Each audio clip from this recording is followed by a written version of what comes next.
The story you are about to hear is true. The names have been changed to protect the innocent.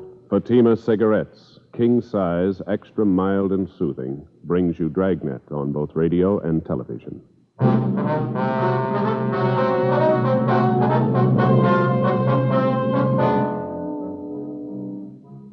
You're a detective sergeant. You're assigned a robbery detail. 2 armed bandits hold up a restaurant in your city. The owner is slugged, beaten viciously. One of the bandits is shot. The other makes good his escape. Your job? Get him. Friends, the name Fatima has always stood for quality. Fatimas are distinctive, with a truly different flavor and aroma. And in king-size Fatima, you get an extra mild and soothing smoke, plus the added protection of Fatima quality. Remember, in Fatima, the difference is quality. Because of its quality, its extra mildness, its better flavor and aroma, Fatima continues to grow in favor among king-size cigarette smokers everywhere. Switch to Fatima yourself today. Ask your dealer for Fatima in the bright, sunny yellow pack. King-size Fatima. The difference is quality.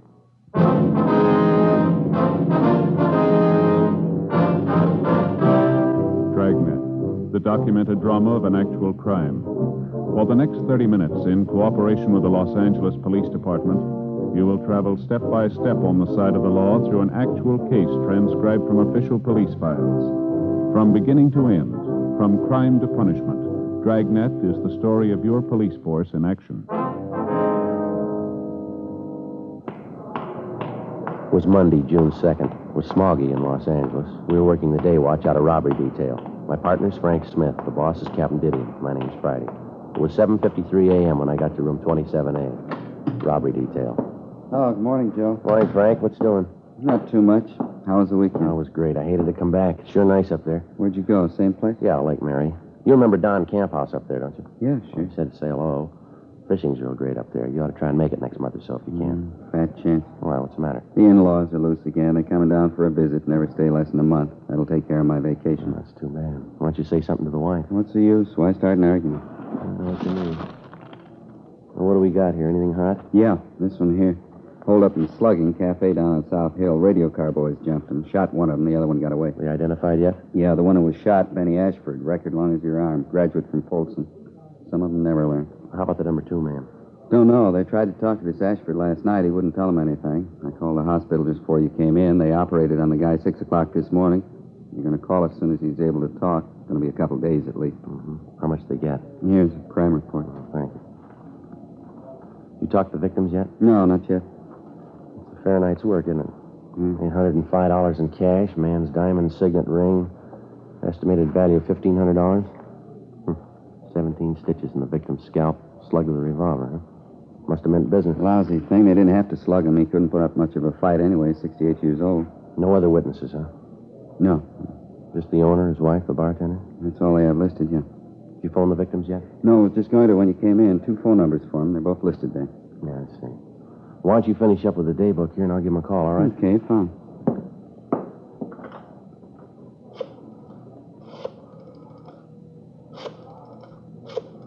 Here, you want a pencil? Oh, thanks. Hello, this is Friday, Los Angeles Police Department, Central Robbery. Mr. and Mrs. Reiner there, please? Neither one of them, huh? Well, how about the bartender? Is he there? 6 o'clock, I see. No, that's all right. I got their home phone. Yeah, thanks very much. Nobody there. Try the other number? Yeah. Hello, is this a Reiner residence? Yeah, well, this is Friday, LAPD, Central Robbery, Los Angeles Police Department. Yes, ma'am. Yes, Ms. Reiner. Oh, I just called the restaurant trying to get a hold of you. How's Mr. Reiner this morning? I see. Mm-hmm. I wonder if it'd be possible if my partner and I could drop out and see you this morning. No, your case has been assigned to us. Yes, ma'am. Well, how about 10 o'clock? That'd be convenient for you? All right, fine. Yes, right away. Thank you very much. Bye. I got it set up, Mr. and Ms. Reiner. Yeah. 10 o'clock this morning out at their home. How's the old man feeling? My wife says pretty rough. He lost quite a bit of blood.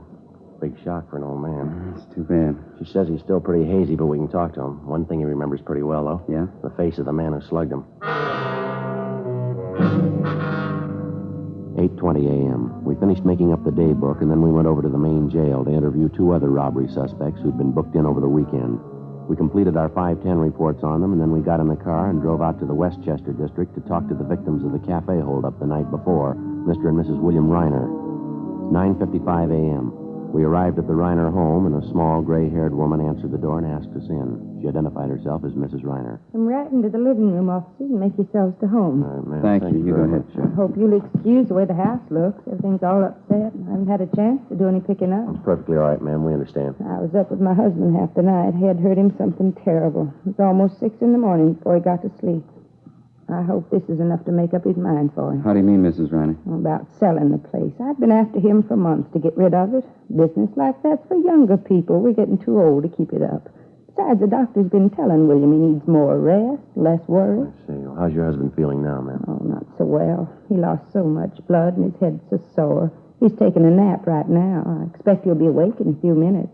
That's all right with you, isn't it, officer? Yes, ma'am. Perfectly all right. We'd like to go over the thing with you anyway. Might possibly be something that you forgot to mention to the officers last night. Well, I told them everything. I'm sure I did. Maybe some of the details, Mrs. Reiner. Maybe some little thing that didn't seem important to you could mean a good deal to us. Well, I don't know. I thought I told them everything. Where do you want me to start? Well, when did you first notice the 2 hold-up men, Miss Reiner? When they come out of the back room. I guess they'd been hiding there. You noticed them earlier in the evening? I mean, were they customers in your place? Well, I'm not sure, but I think so. Where were they served? Was it in the restaurant or were they in the bar? Well, there again, I'm not positive, but I think it was in the bar. I think I served them 2 bottles of beer. You don't happen to remember what you did with those 2 bottles, do you, ma'am? Possible we may be able to lift some prints off of them. No, the officers asked me that last night. It wouldn't do any good. You see, I was the only one who touched the bottles. We used the regular big mugs, and I poured the beer for them. Neither one of them touched the bottles. Now, how about the man who escaped, Miss Reiner? You remember him pretty well, do you? What he looked like, I mean? Oh, yes. Yes, he's the one who did all the talking. He's the same one who hit my husband, too. What did he look like, ma'am? How old would you say he was? Oh, I don't know. I think I'd say he was in his late 30s, yes. How tall, ma'am? Well, my husband's 5'9", and I'd say the man was 2 inches taller than him. He's huskier, too. I'd guess about 175 or 80 pounds, a very strong-looking man. Do you remember what he was wearing, Miss Reiner? It was a tan sports coat, I think, and green slacks, light green, and a dark brown hat. Did you notice anything unusual about him? I beg your pardon? Anything outstanding about him? Anything that was different? Say a scar, a mole, tattoos, anything like that? No, not that I could notice. What was the first thing this man said to you and your husband, ma'am? Well, he said it to all 3 of us, me and my husband and the bartender. That's George O'Leary. He's been with us for years. He's a good bartender. He'd only stay sober. Yes, ma'am. What was the first thing the hold-up man said? Well, he's the same one that hit my husband, you know. He said in a real loud voice, he said, "This is a stick-up. Get your hands up high and keep them there." Well, what happened then, ma'am? We put our hands up for George. That's the bartender, you know. Scared him so bad he dropped a full bottle of bourbon. Bonded, too. Broke all over the floor. George isn't well. That's why he drinks. Well, what did the hold-up men do after they had you raise your hands? Well, that one that hit my husband, he told the other man to go behind the bar and get the money. It was all spread out on the bar. William and I was just checking the register when it happened. Let's see. Would you go on, please? Well, after they got the register money, they put it in our bank bags, and then they went through my purse and through my husband's wallet and through George's wallet, too. They took George's last $1.50. Got $805 in all. Cash, I guess you knew that. Yes, ma'am. What happened after that? Jenny, where are you? Oh, will you excuse me, officers, my husband? Yes, ma'am. Go right ahead. I'll just see what he wants. I think he'll be able to talk to you now. All right, ma'am. Frank, do you remember to bring that mug book? Yes, it's out in the car. That's good. We can leave it here with the Reiners. Pick it up later tonight, huh? Okay, you want me to get it now? No, let's wait and see how he is, huh? Officers, would you like to come back here? Officers? Yes, ma'am, we're coming. Jenny, would you pull up chairs for the officers? Oh, why, surely. Officers, this is my husband, Will. How do you do, Hello. sir? Here you are, Sergeant. Thank you very much. Thanks. You catch the other man yet, the one who hit me? No, sir, not yet. That's why we're out here. We know that you don't feel too well, Mr. Reiner. We'll try to keep it short. No, I sure don't. I guess Jen told you. My head's killing me. Poor girl. I kept her up most of the night, I guess. Sure, fine nurse, Jen. She didn't get any rest at all. Yes, sir. Well, she was just telling us about the holdup last night, sir, how it happened. I was telling them how they got the money, Will. I didn't explain about your ring, though. Do you want to tell them? It was the worst part of the whole thing. I'd rather have lost anything but that ring. How's that, sir? Some kind of a keepsake? It belonged to my dad. Diamond Signet. Stone wasn't perfect, but money sure can't replace it. Yes, sir. I remember when Dad gave it to me. It was just a couple of days before he died. It was his ring. Been the family way back. Which one of the holdup men took the ring, Mr. Ryan? The same one hit me. One got away. After they took all our money, he came over to me and said, "Give me the ring. Hand it over." I told him I couldn't get it off my finger. What did you do then, sir? Slapped my face. Said if I couldn't get the ring off, he could. Said if he had to, he'd cut it off. I pleaded with him. I told him what it meant to me, but it didn't do any good. I see. When I didn't give him the ring right away, he brought that gun down right on top of my head. Hit me as hard as he could. I don't remember too well after that. You think you'd recognize the man if you ever saw him again, Mr. Reiner? I'll never forget him. I sure hope you find the ring, officer. Jen and I have been through some tough times together. I guess at one time or other we've either sold or pawned everything we owned. But we never let go of that ring. Never did. Not until last night. Isn't that right, Jen? Yes, that's right, Will. Well, we'll do all we can to get it back for you, Mr. Reiner. Now, about this man who got away, can you remember anything outstanding about him at all? Anything unusual? No, I don't think so. He had mean-looking eyes. I remember that much. Yes, sir. Kind of the smart-aleck type, I guess. Kept twirling his gun around his hand, on his finger, you know. Mm-hmm. I was scared to death it was going to go off. So was George. He's our bartender. Real scared, wasn't he, Jen? Oh, yes. George was white as a sheet. How do you mean, Mr. Reiner, he twirled the gun around? Oh, you know, like in the movies, cowboy pictures. Typical smart-aleck. He sure did run when the cops came, though. Only wish he was the one who got shot. Well, you're sure you'll be able to identify this man if you see him again? I told you I'll never forget him. Say, there's something about this I don't think I understand. Yeah? Why you ask me all these questions about it? How about the fellow who was with that crook? Fellow they shot. Why don't you talk to him? He ought to be able to tell you who his partner is. Well, he had an emergency operation, sir, 6 o'clock this morning. His condition's still critical. Oh, I see. Just a matter of time then, huh? I mean, when he recovers, you'll be able to talk to him. You'll find out what you want to. Well, there's only one hit, sir. Whether he recovers or he doesn't recover. Yes? Either way, we can't depend on him. 11:38 a.m. After we finished interviewing the holdup victims, Frank got the mug book out of the car containing pictures of recent robbery releases from the state prisons, and we left it with Mr. and Mrs. Reiner. We instructed them that if they succeeded in identifying any one of the pictures, to take down his name and prison number and call our office immediately. We told them we'd be back later that afternoon. 11:50 a.m. We left the Reiner home and drove down to the scene of the robbery, the restaurant on South Hill. When we got there, Officer Walmsley from Leighton Fingerprints was just leaving. He told us that he'd been unable to raise any legible prints at the back window where the number 2 suspect had escaped. Frank and I checked over the scene, and then we headed back for the office. There were half a dozen messages for us in the book. One of them was to call State Parole Officer Fred Galloway at his office on South Broadway. Frank put in the call, and Galloway said he'd be right down. He thought he had something for us. 1:05 p.m. Galloway met us in the squad room and briefed us on some of the information that he'd received earlier that morning from one of his parolees.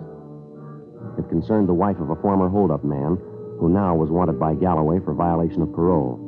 He told us the wife had rented a car from a U-Drive lot in Santa Monica and that supposedly the ex-con and his wife were planning to leave the city. What's the tie, Fred? How's it figure in for us? I was talking to Chandler this morning. He happened to mention the holdup you're working. This fellow answered the description of the one who got away. What was that name again, the ex-con? Ernest Morgan. Your L.A. number 178435. Folsom number is 12968.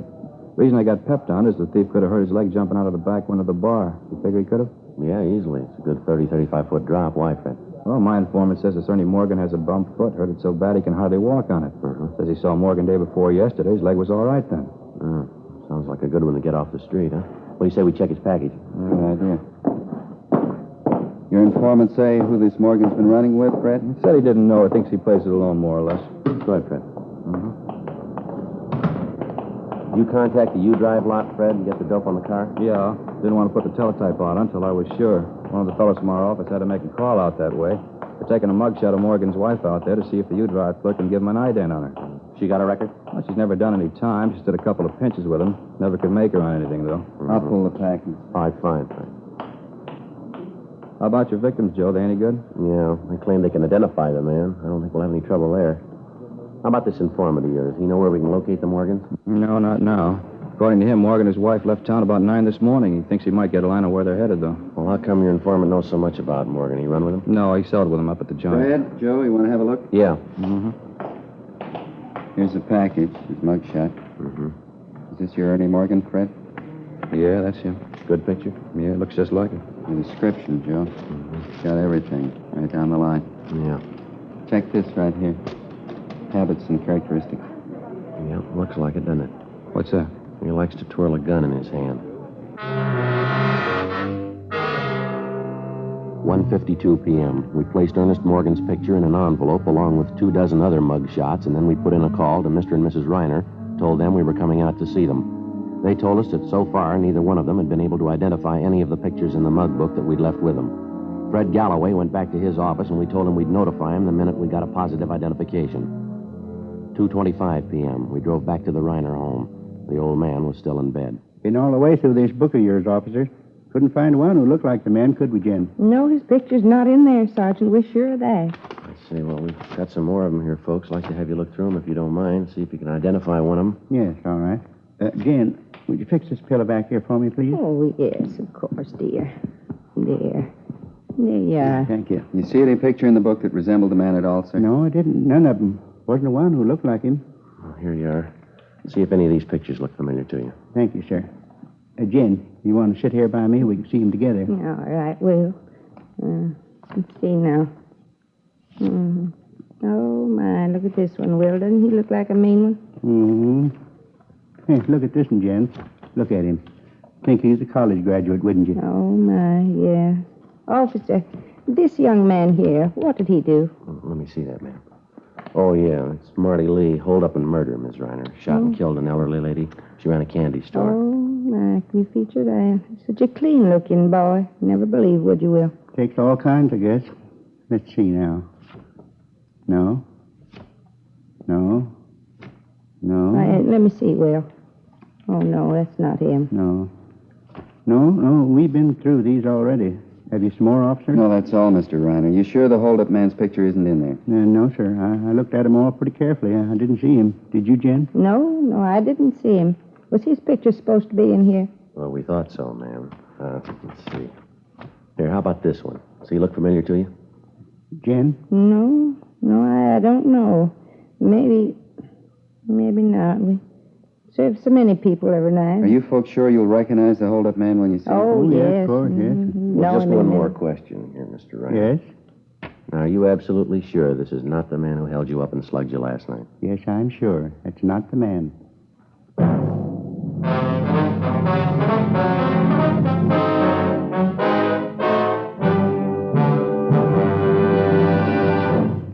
You are listening to Dragnet, authentic stories of your police force in action. Because of Fatima quality, its extra mildness, its better flavor and aroma, more smokers coast to coast are switching to king-size Fatimas every day. Switch to king-size Fatimas yourself. You'll find they're distinctive, with a truly different flavor and aroma. You'll find Fatima gives you an extra mild and soothing smoke, plus the added protection of Fatima quality. Yes, that's why Fatima continues to grow in favor among king-size cigarette smokers everywhere. Remember, the name stands for quality. Insist on mild and soothing king-size cigarette with the added protection of Fatima quality. Ask your dealer for the bright, sunny yellow pack. Buy king-size Fatima.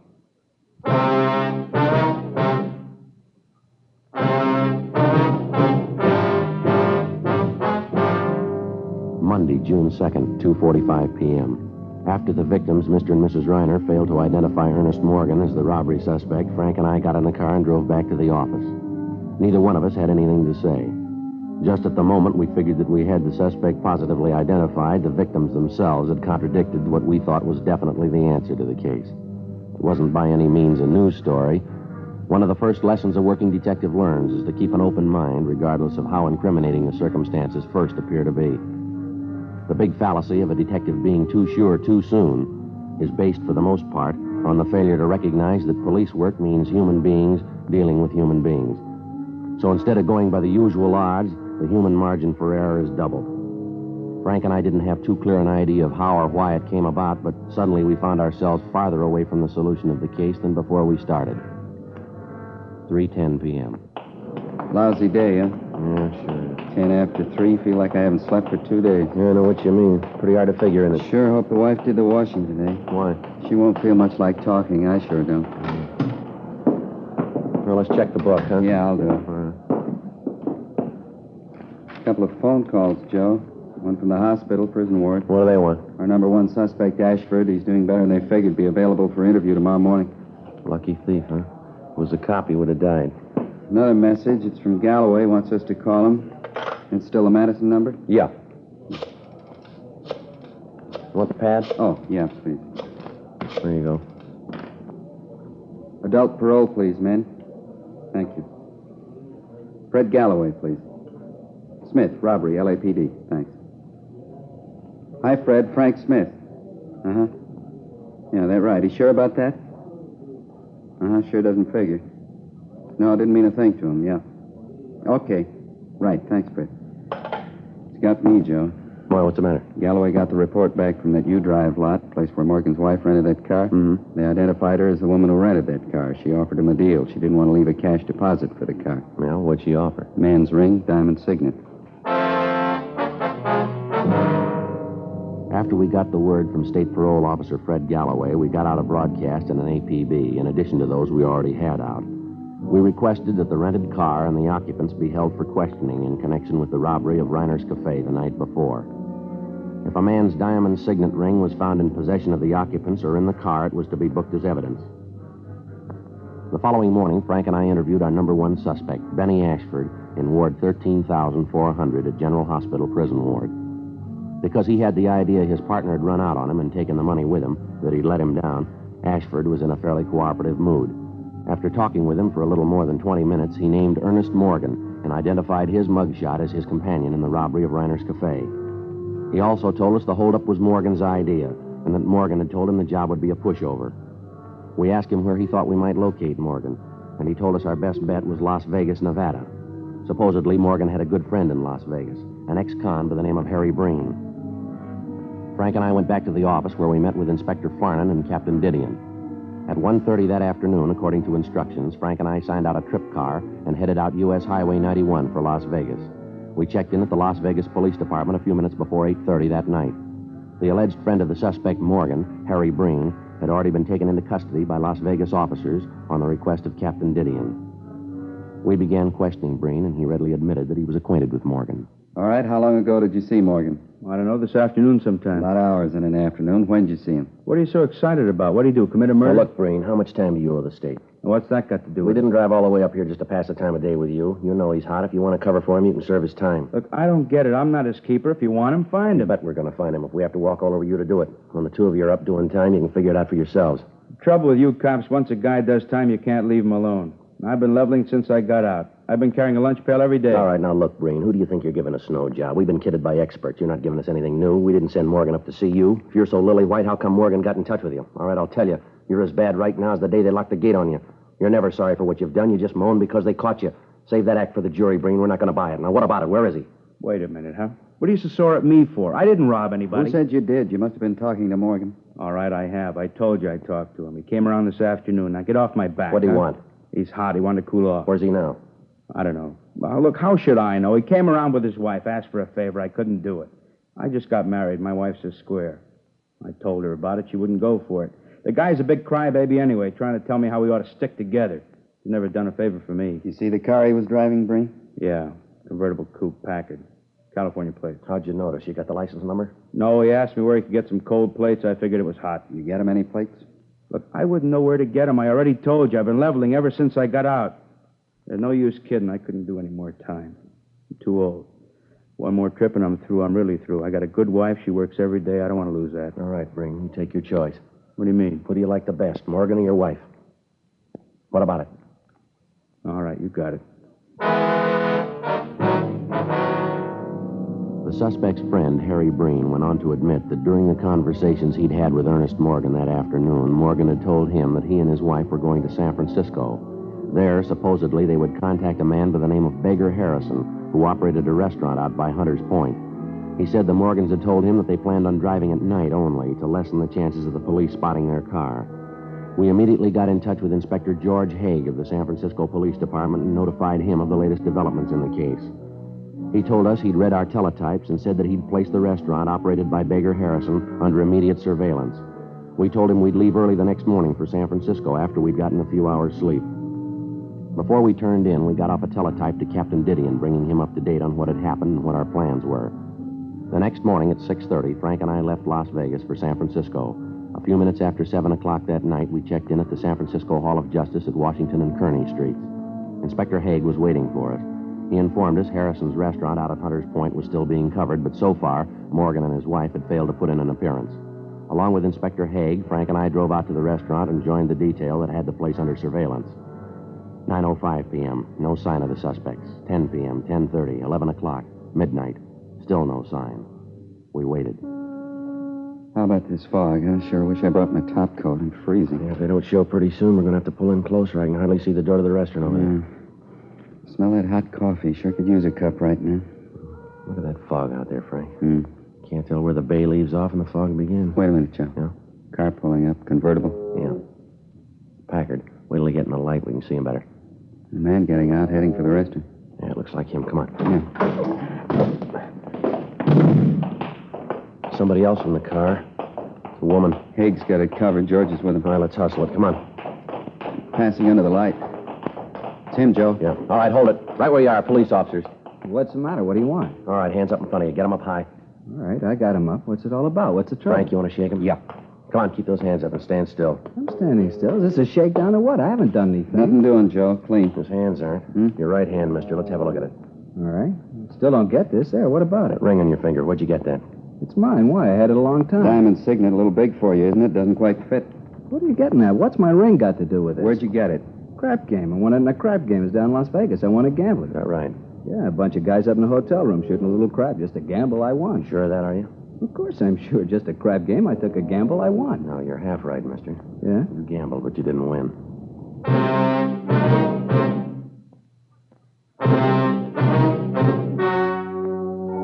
The story you have just heard was true. The names were changed to protect the innocent. On August 8th, trial was held in Superior Court, Department 89, City and County of Los Angeles, State of California. In a moment, the results of that trial. And now here is our star, Jack Webb. Thank you, George Fenneman. Friends, because you know what you're looking for in a king-size cigarette, all we ask you to do is compare Fatimas and then make up your own mind. You'll find Fatimas are distinctive, with a truly different flavor and aroma. You get an extra mild and soothing smoke, plus the added protection of Fatima quality. Smoke king-size Fatima. I'm convinced you'll agree that the difference is quality.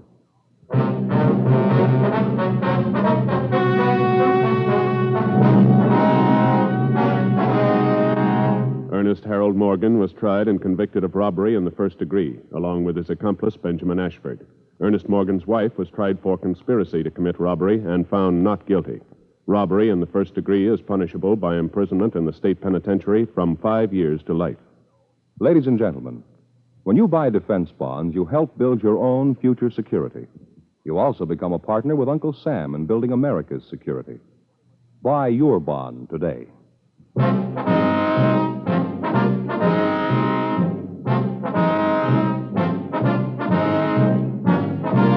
You have just heard Dragnet, a series of authentic cases from official files. Technical advice comes from the Office of Chief of Police W.H. Parker, Los Angeles Police Department. Technical advisors Captain Jack Donahoe, Sergeant Marty Wynn, Sergeant Vance Brasher. Heard tonight were Vic Perrin, Virginia Gregg, Harry Bartell, Ralph Moody.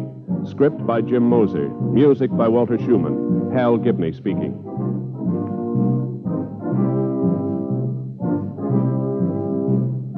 King Size Fatima has brought you Dragnet, transcribed from Los Angeles.